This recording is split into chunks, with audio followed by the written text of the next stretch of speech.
Hi, I'm Michelle Renee Hyatt of American Quilter Society, and we are here at AQS QuiltWeek Lancaster.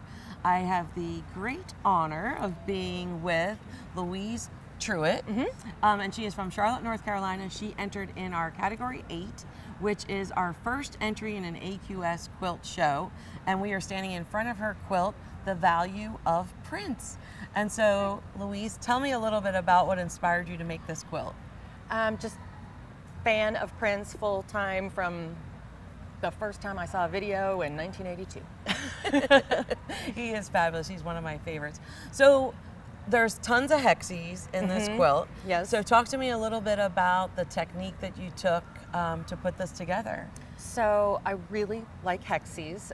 There are somewhere between 4,500 and 5,000 hexies in here that are hand cut.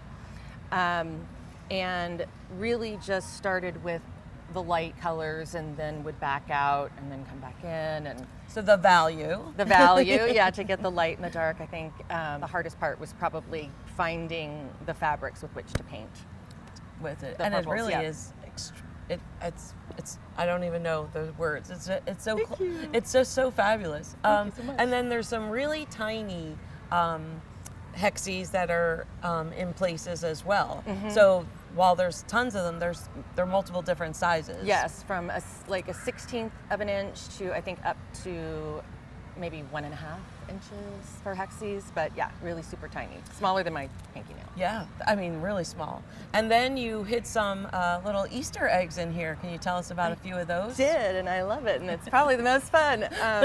But there is some print symbols that are hidden up there. That's probably the largest one.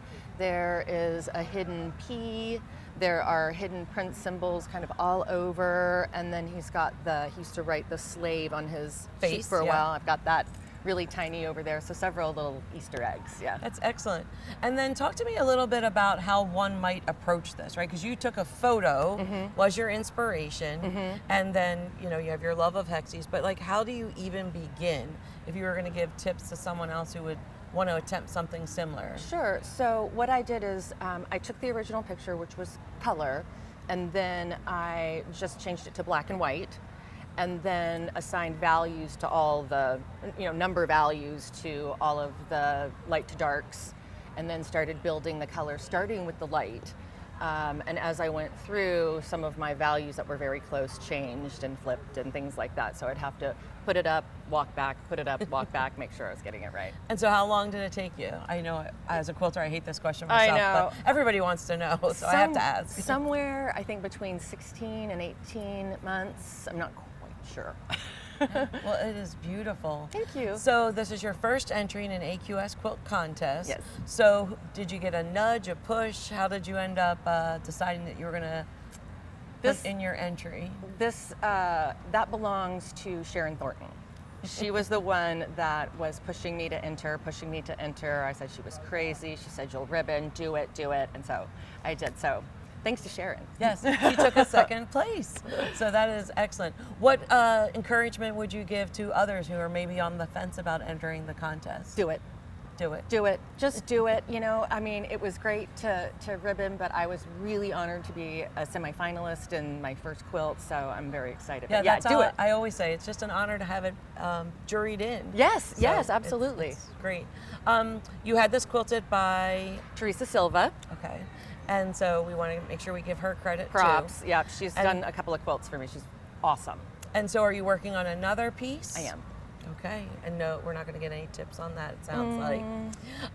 Will you be entering in another contest? Because we do have the AQS Paducah, first time entry in Paducah that you'd still qualify for. Well, I'm So, hearing that maybe I should. Yes, you should. So I think so.